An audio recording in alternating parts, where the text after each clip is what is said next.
broadcast network, AFTERBUZZ TV. Over 20 million weekly downloads in over 150 countries, and your number one source for after-show entertainment.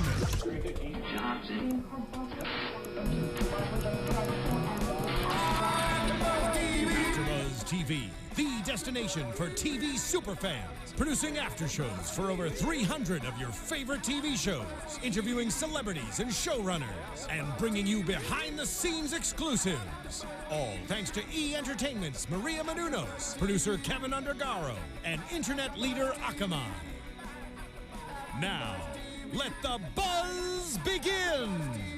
Hey everybody, this is Supergirl on AFTERBUZZ TV, episode 4, Livewire. Thank you for joining us today. I am your host, Tauri J. Miller. I am joined today by Stephanie. Yes, hi everybody. I'm so glad to be back. Stephanie Wenger. Nice. Where can they find you?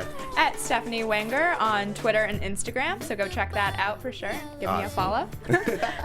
And you can follow me at Tauri J. It's TAURIJAY. So awesome. This was an interesting episode. It was interesting. I know we'll get into in a little bit why this was interesting, and they ended up switching some episodes due to recent events. But this episode I actually really enjoyed. I thought it was sweet to have Thanksgiving. It kind of put me in the holiday spirit a bit, which was nice. And then we got to see her fight again, and I feel like this is going to be every week, her fighting a villain now. I feel like we're in episode 4. This is a clear, like, this is what's going to be going down. Right. I mean, yeah, it definitely sets up the whole, like, procedural thing, and which is good, because, I mean, and I like that the villains are changing origins, and that, like, last week we had a Superman origin, another one, like, they're not all just coming from this prison that came with her. They're a whole variety of different things. Yeah, I agree with you, and it's interesting to see her kind of team up with Kat this week, Supergirl.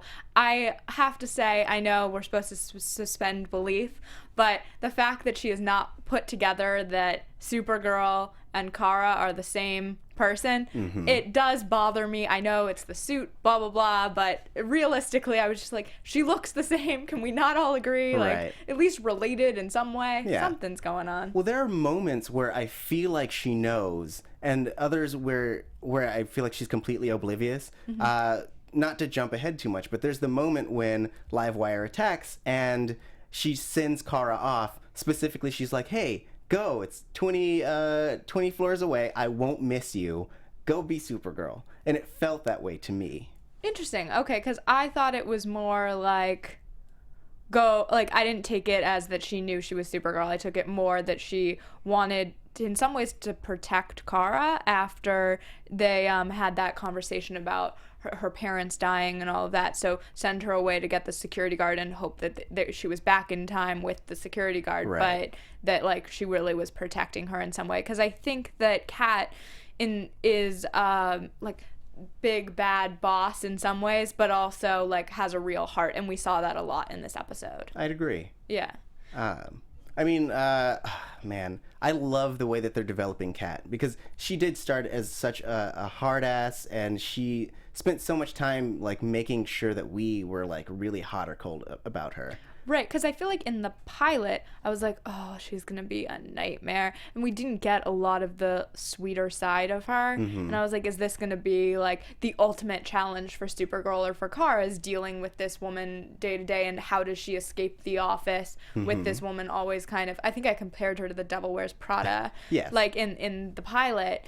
And you now see this completely softer side of her, and it's going to be interesting in the episodes to come how Kat kind of balances the two, because you see her kind of say, like, I want to know more about you. And that was actually the moment where I felt like she could have an idea that she's Supergirl, because why does she want to know now more about her assistant? I feel like she's taken no interest thus far.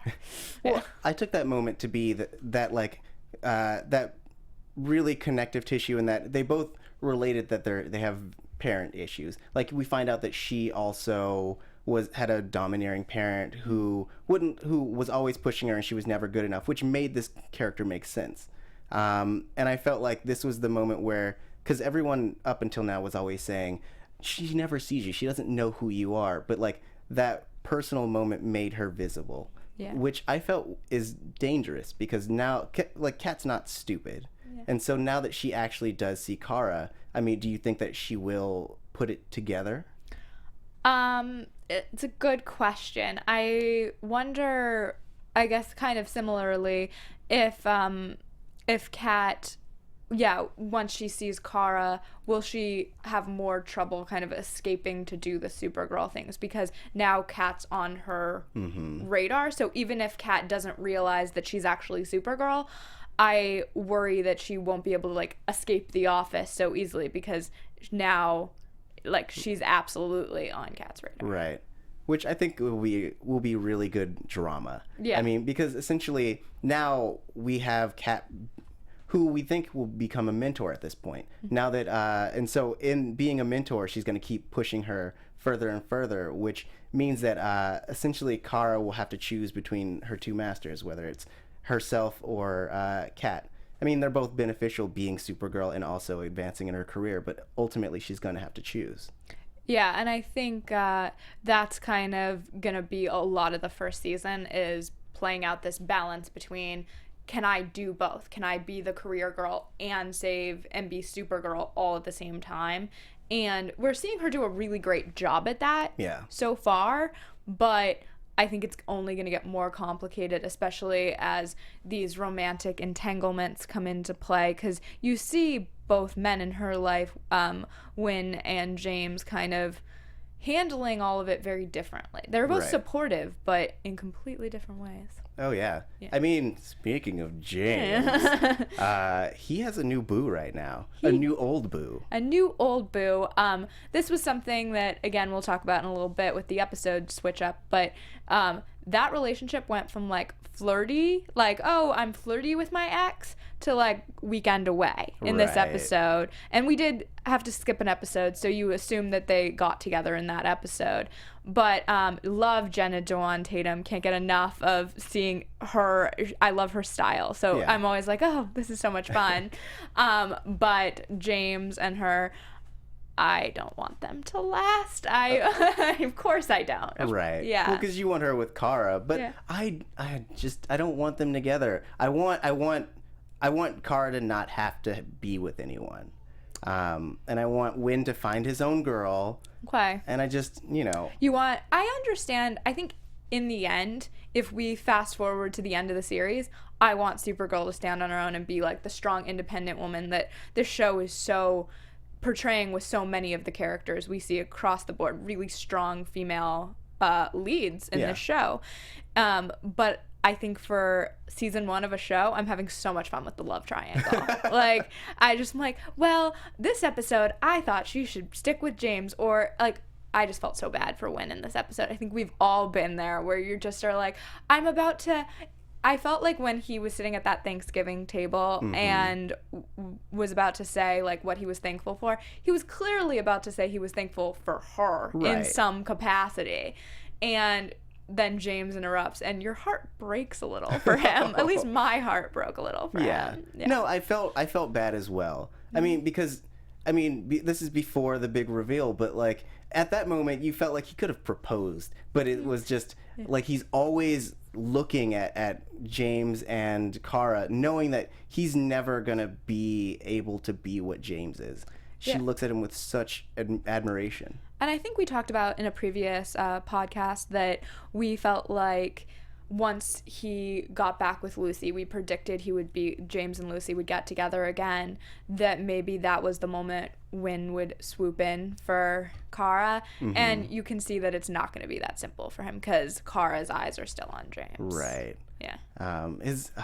Like every time we see his sad puppy dog eyes, I'm just like, Wynn, man, there are so many more fish in the sea. We don't know any more fish in the sea, I would like to say. Like, we're in such a, like, insulary little universe here, but there are. There are other women who work at that newspaper. Yeah. If nothing else, or at that media company, I should say. Yeah. Though, something that you made me think about earlier, in that, like, I feel like James likes Supergirl, but I feel like Wynn likes Cara. Right.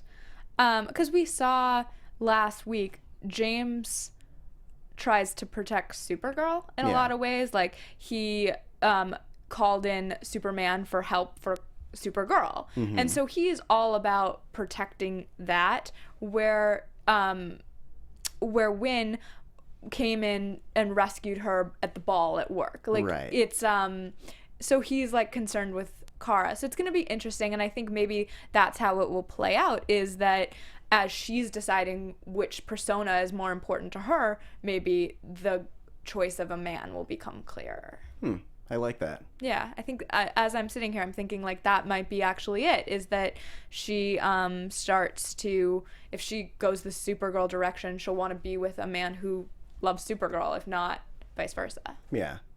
Still, my vote, I love James and he's gorgeous. We've said it before on the show, but Wynn, just, he's so sweet. You just feel for him. I don't know. You really do. I mean, when I was watching the show, it's rare that I'm watching a show and I'm like, I actually feel really quite bad for the character, and I did tonight for him. Yeah. I mean, and just to layer on top of what we already know, apparently he's pretty much an orphan. Like, his dad is in prison. We don't know what happened to his mom. I mean, we've talked about it on the show before, but we know that his dad is Toyman, and he's done a lot of bad things. Yeah. So I'm excited to see him come on the show.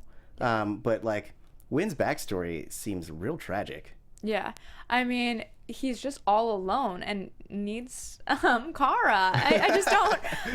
I'm sure I will get a million Twitter comments about how supportive I am of Wynn. I love James too, don't get me wrong, but in this episode I felt like Wynn needs a supporter, and I will be that supporter. Hey, yeah. Yeah. He'd enjoy that. Yeah. He'd thank you for it. Yeah, right? I feel like that's fair. So want to talk about this whole Leslie situation? This was crazy. Oh, yes. I feel so mixed about it, but I also really enjoyed it. Mixed because I'm used to stories where essentially the bad guy, you see them hemming and hawing for a while, and then eventually they're like, I'm a bad guy, and you see them go through that journey. Whereas, like, this was so comic booky, which was the great part about it, in that, like, a lot of the times there's an accident, someone becomes evil because they blame someone for an issue, and then they're a supervillain. Yeah. And that's exactly what this was, in that, you know, she was basically Cat Grant's mentee, and then she was demoted, got struck by lightning, super crazy accident, and then went on a revenge streak. So comic booky. It was great. Right. You are obviously our comic book expert. So I have to say, this reminded me a lot of in Spider-Man 2. Jamie Foxx and I have to think of the character he plays, but Electro. Yeah. And it was like, is that like something that they're supposed to be similar characters, or are they just two different universes and they don't? Well, I mean, yeah, they're two different universes. I mean, but they do pretty much have very similar backstories. I mean, well, and by that I mean they both got shocked at some point. I mean, Electro got his powers from electric eels, and she originally in the comics got her powers from, like, she was hosting an event, got struck by lightning amongst all the electronics, and got electric powers. Okay. I mean, yeah, in Spider-Man, they spent a little more time of him, like, developing those powers, whereas she was just like, I'm electronic! Right. I was really proud of myself for, like, pulling up that comparison in my mind. I was like, wait a second, guys. And I was like, it's really sad, but it's true. I'm still learning all my comic book lore, so if you have any suggestions out there, tweet me, tweet us. I feel like it's always fun to learn something new, and so I'm slowly getting into it, but I feel like it's a process for sure. No, and it's a good comparison because their stories were exactly the same, in that, like, she was someone who knew our hero but indirectly, and then essentially gained these powers and used them in the same exact way, in that she siphoned electricity. I keep saying electronics because I'm an idiot, but no. We got it. Electricity. And then essentially goes on a rampage. I love that she was essentially blacking out the whole city, which made her powerful enough to take on the bad guy, or take on Supergirl. because a lot of the times these bad guys will show up and they're like, well, I mean, you honestly can't hurt the hero. You're essentially just endangering people. But I like that she was actually a match for Cara. Right. That's what I felt like. This was the first one where Cara wasn't just like, boom, boom, done, kind of.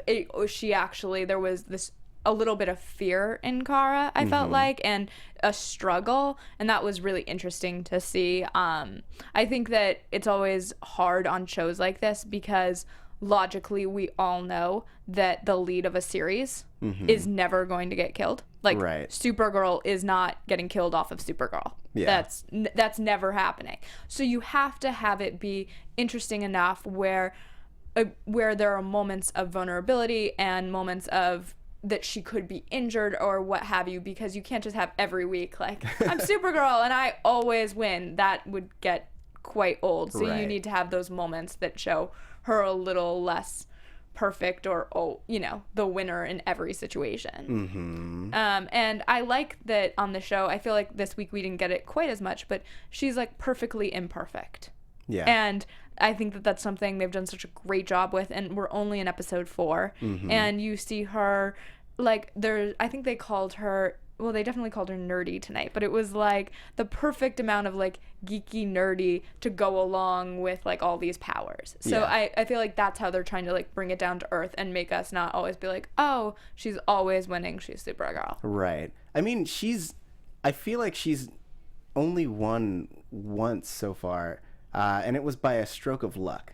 Yeah. Like, she's always like barely making it out, which is where you want her to be at the beginning. Yeah, I don't think it would be exciting if she was, everybody was just knocked down by her, or she always saved everyone with no troubles. Like, that's not a very exciting show at some point. Like, cool special effects, but we know where this episode ends. It's like The Simpsons. It ends at the same place every time, where there's really an evolution, even though it is a procedural. Yeah. Though, I'm not going to lie, I would watch the show if it was just her wrecking things for an hour every week. Just destroying people and cities, and I would have a good time. See, I feel like that would be a phenomenal movie.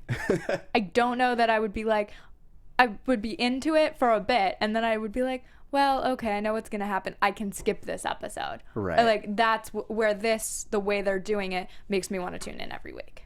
That makes sense. Yeah. I mean, it's definitely a very character-based show. Like, I feel like the fights are the spice on top of everything else. So they'll get you intrigued with it, but at the same time, you're really following these characters and how they relate to each other. The will they, won't they's, and also the growth of the sister developments. Yeah, I will say personally, I'm not a big violence fan. Like, I don't enjoy seeing that in the shows that I watch. And so this does a really nice balance of having these big fight scenes, but also having, as you mentioned, the characters and the things that I really love about the show. And the special effects are incredible. I give it to them. But it doesn't feel like overly violent. I mean, it is 8 o'clock on CBS, so I don't know how violent it would get. But that being said, I think they do a nice balance with it. I'd agree. And I mean, and speaking of the special effects, I really enjoyed Livewire's electrical effects. I thought those were really well done. Just her jumping in and out and kind of teleporting around the room. Absolutely. That was phenomenal. Also, fun fact, I don't know how many fans overlap. When she's fighting Livewire in the street, if you look at what's in the background of that, it's on the Warner Brothers lot, and it is 100% they filmed Gilmore Girls right where they were doing a lot of that fighting. So just a little side note, if you happen to be a Gilmore Girls fan, I looked at it, I was like, I recognize that stars Hollow. Yeah, I might have watched a lot of Gilmore Girls. Nice. Ain't no shame in that. Yeah. Love it. It's a phenomenal show. But that being said, I don't know if the fans cross over a lot, but if they do, that's a fun fact. Yeah. I mean, I guess I feel like we should talk about Eliza and the whole her relationship with Alex, but also the whole DEO thing. Yeah, definitely. I thought that it was kind of sad, her relationship with her mom, where it stood, not by the end of the episode, but at the beginning, you kind of see her dreading her mom's visit in a lot of ways.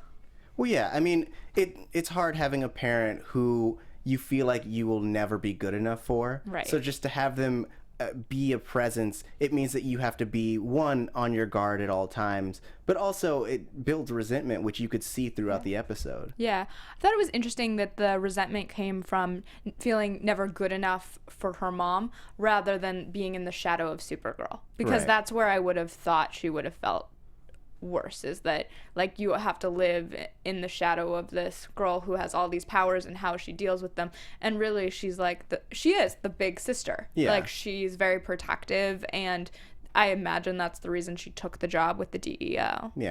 I mean you have to understand that Cara is really new to the hero game. Before this, she was really protecting her against herself. I mean, that's what her powers were, where they were essentially a burden on the family, or they were something that she had extended puberty, if you will. So it was Alex's job to kind of walk her through that and make sure that she was okay and she didn't harm herself or other people. Yeah, and we saw that in the flashback, that she clearly was getting in trouble when Cara would decide to use her powers. It wasn't Cara who was getting really in trouble. It was definitely Alex who for allowing her to. And being the little sister in this scenario, like, I think my brother would be so upset by that. like in my own family, like if my brother got in trouble for everything that I did wrong, that would upset any sibling. Right. And like I feel like you really understand Eliza's point of view in that she felt like she couldn't reprimand Cara because she had lost so much, because she was this orphan from another planet whose people are pretty much dead. Like, so at that point, all of her ire goes towards Alex, which isn't fair, but I like that they acknowledged that and they were able to push through it. This is a weird thought that I had. So they were saying that that her mother always like was trying to be harder on Alex because she related to her and she doesn't have this whole other history that Supergirl or Cara had. Do you think that means that her mother loved Alex more? Did you take that, or is it just loved her differently?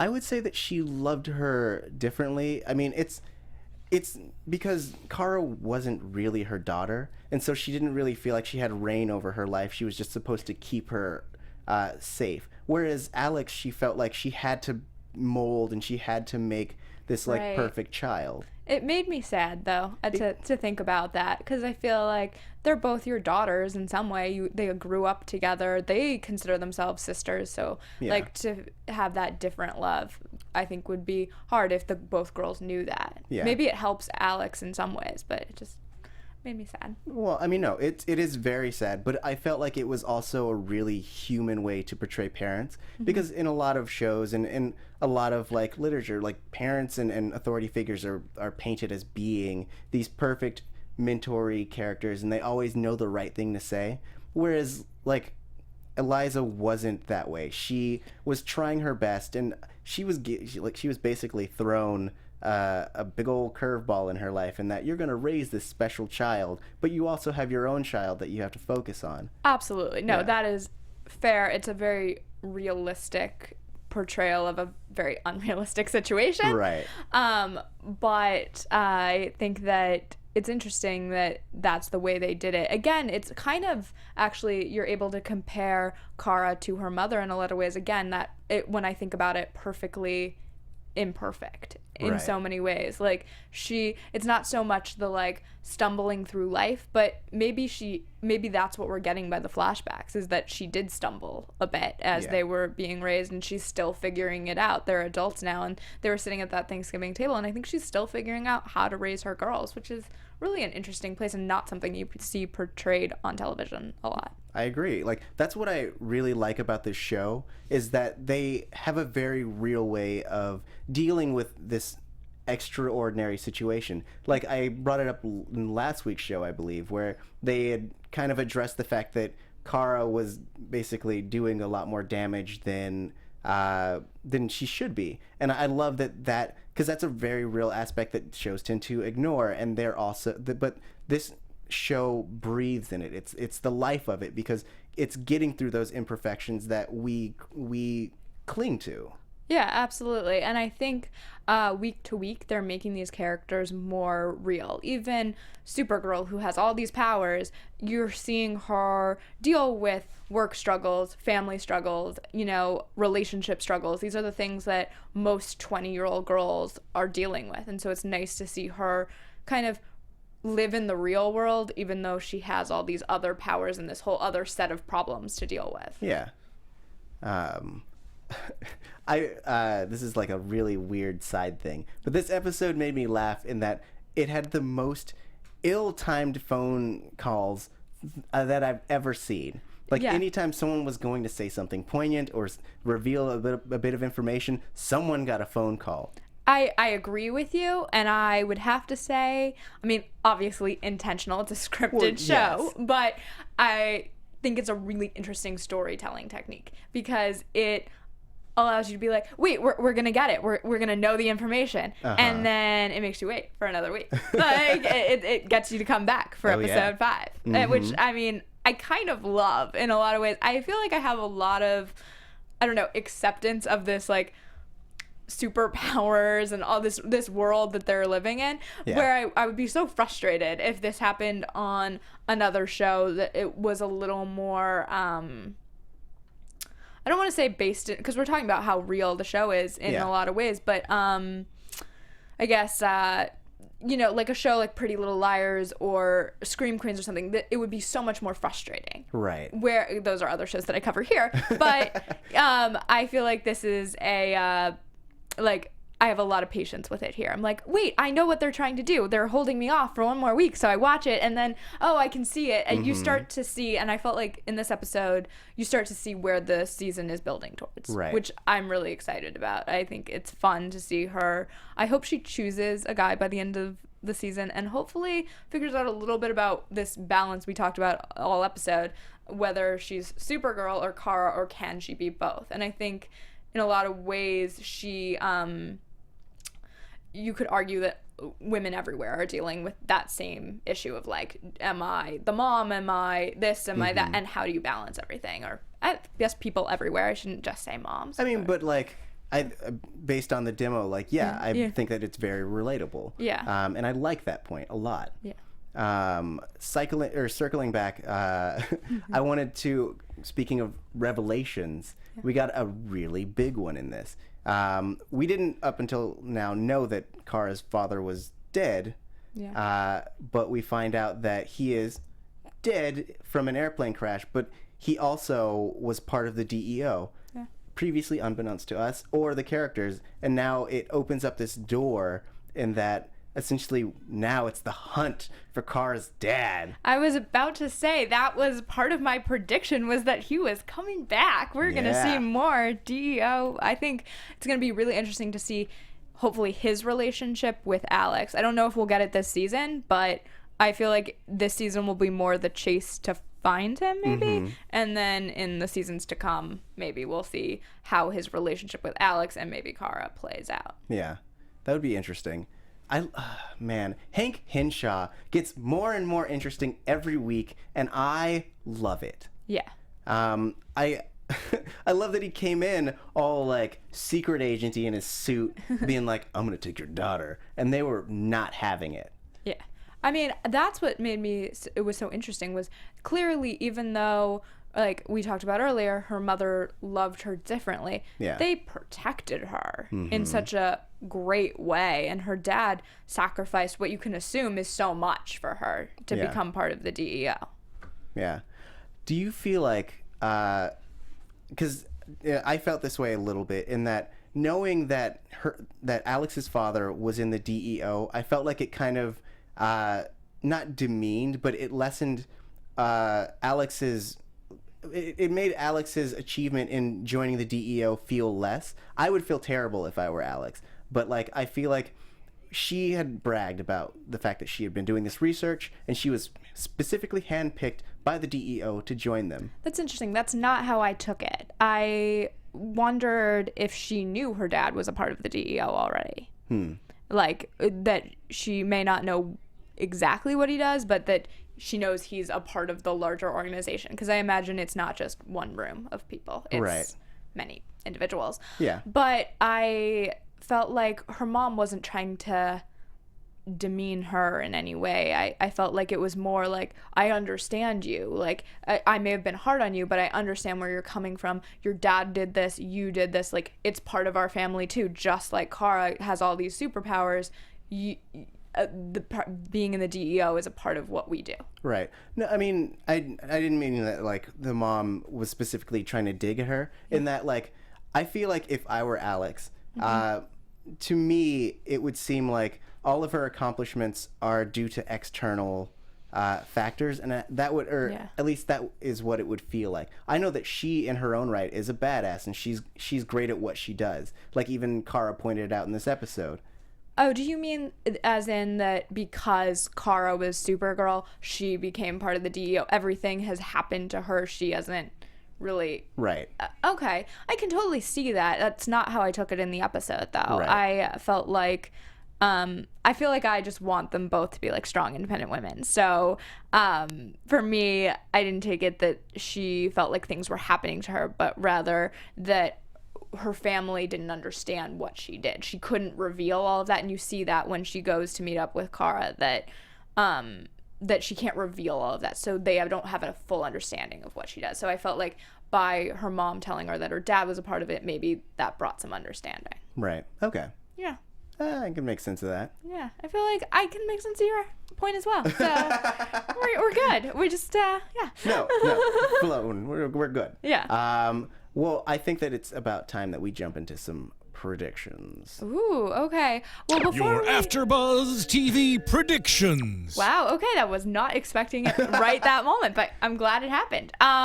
So before we jump into predictions, yes. I think that it was interesting because the scenes from next week were not detailed. It was literally her flying and just very kind of broad scenes. And I think the reason for that was something that we kind of teased at the beginning of our episode. It was reported over the weekend that they were switching the original episode 4 with tonight's live wire because of the Paris attacks. Allegedly, the episode that was supposed to air had some bombings in the city and things that obviously would be insensitive to what had happened in Paris. Right. So, I'm not sure next week if... I certainly don't know if we'll go back to that original episode 4 or if we're going to move forward with the series and when that episode will air, if it will ever air. Yeah. There definitely seemed to be some editing in this episode to make it work tonight, that we had skipped an episode. The only thing that was odd was that we did skip into that relationship where we were like, wait, James and Lucy are back together and going away for the weekend. How did that happen? And I think they'll circle back and probably explain that in some sort of flashback. I'm assuming they're doing some editing right now. They're probably frantically putting stuff together right now. Yeah, because it was, but they did a great job because it didn't feel like I wasn't lost in this episode because they had to do that.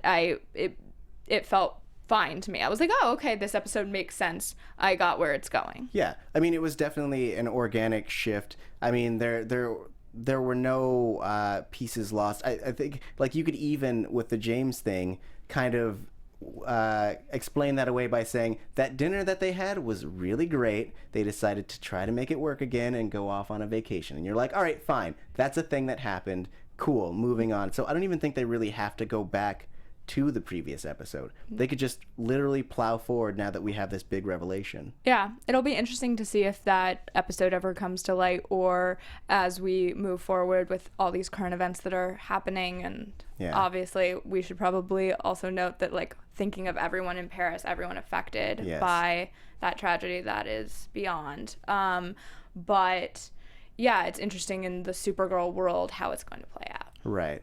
I mean, I'm assuming it'll just end up on a Blu-ray somewhere. Yeah, probably. I feel like, when you get, like, the collector's edition, you'll be like, here's this episode. Or maybe they'll just, in 2 or 3 months, it'll circle back to it and do some re-edits, because I'm sure it's a great episode, too. Everything that we've seen so far has been phenomenal from the show, and I'm excited for more. That being said, I don't know that I have a really great prediction this week. It's tough to call, but I'm interested, as we mentioned, in the DEO, getting deeper into the DEO. I feel like we're just scratching the surface there. I'd agree with that. I think that in terms of broad predictions, I would say that I think we're definitely going to get a Hank Henshaw reveal of who he actually is. I think that's going to be a big thing that comes up soon because they kind of have to. They've teased it enough to where it's intriguing, but we need it. So I'm assuming, I'm going to say in the next 2 episodes, we're going to get the Hank Henshaw backstory reveal. And then I will also say that in the next 4 episodes, we're going to get Kat finally figuring out who Supergirl is. Ooh, okay. I would think that would happen a little later in the season. So 4 episodes, that'll be exciting. I can't wait for that. Yeah, mark my words. 4 episodes. I'm holding you to it. Yep. Awesome. Do you have anything else to throw in there? I don't think so. I'm excited for more Supergirl, I guess, is all I can add. Yeah, me too. And I bet you're excited as well. Thank you for joining us here on AFTERBUZZ TV. Stephanie, where can they find you? You can find me at Stephanie Wenger on Twitter and Instagram. And you can find me on Twitter at TauriJ. It's TaurijAY. Again, thank you for joining us. Have a wonderful night and enjoy your week. Yes, see you all next week. Yeah! From executive producers Maria Menounos, Kevin Undergaro, Phil Svitek, and the entire AfterBuzz TV staff, we would like to thank you for listening to the AfterBuzz TV network. To watch or listen to other after shows and post comments or questions, be sure to visit AfterBuzzTV.com. I'm Sir Richard Wentworth, and this has been a presentation of AfterBuzz TV. Buzz you later. The views expressed herein are those of the hosts only and do not necessarily reflect the views of AfterBuzz TV or its owners or principals.